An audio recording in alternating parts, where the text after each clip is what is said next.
dans l'activité en droit de la famille, avec malheureusement l'avènement des violences conjugales dont on parle de plus en plus, j'ai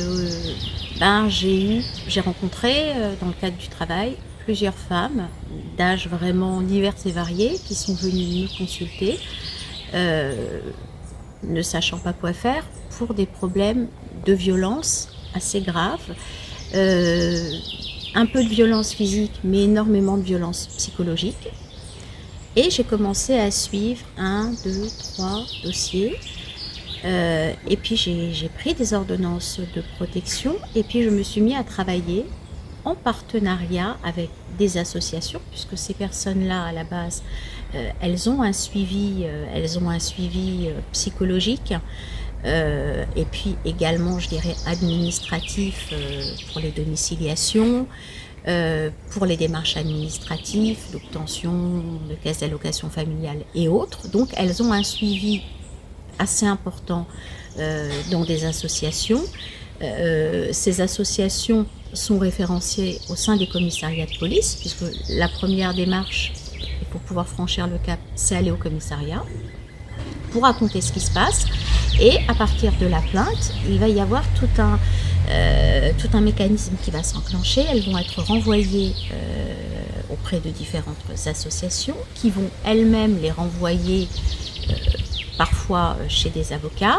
Et à partir de là, moi j'ai travaillé en réseau avec ces associations. On va construire un parcours, on va construire pour elles vraiment le dossier d'ordonnance de protection, parce que je peux dire que c'est quelque chose qui se fait du début jusqu'à la fin. C'est-à-dire que moi, ce qui est important, c'est pas uniquement prendre ma requête et obtenir l'ordonnance de protection. C'est vraiment accompagner les gens depuis l'entrée de ces personnes à mon cabinet, monter le dossier, mais vraiment dans le détail, vraiment peaufiner chacun des détails, examiner les attestations, travailler en partenariat avec des équipes qui sont pluridisciplinaires. Donc on travaille beaucoup en réseau. Ces personnes-là, il faut pouvoir les aiguiller auprès de professionnels, de psychiatres, de pédopsychiatres quand il y a des enfants, pour recueillir le maximum de preuves. C'est travailler également en partenariat avec des équipes qui sont spécialisées en pénal, parce que moi je connais mes limites. Moi, mon domaine, c'est le droit de la famille. Quand je ne sais pas faire, je ne fais pas. Voilà. Je ne peux pas m'improviser spécialiste du pénal, c'est pas ma matière. J'oriente les clientes et on travaille en fait avec ces équipes pluridisciplinaires pour obtenir ces fameuses ordonnances de protection. Et qu'est-ce que vous avez comme résultat sur ces ordonnances ? Jusqu'à présent, quand les clients font ce que je leur demande, alors c'est compliqué ce que je demande, mais bon, moi aussi c'est une responsabilité pour moi d'aller demander une ordonnance de protection, parce que ce sont des femmes dont on va organiser le départ du domicile, donc après il faut qu'elles puissent le récupérer, ce qui n'est pas toujours simple, donc je ne peux pas les envoyer un petit peu au casse-pipe et aller tenter l'obtention de l'ordonnance. Je l'ai, c'est bien, je ne l'ai pas, tant pis.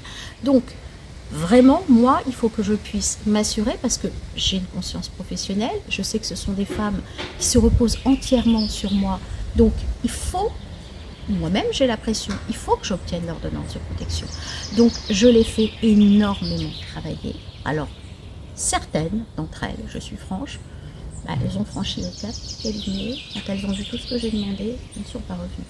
Je suis franche, mais bon, je suis obligée de les astreindre à un travail minutieux, détaillé en termes d'attestation et autres, pour pouvoir m'assurer que je vais derrière obtenir l'ordonnance de protection.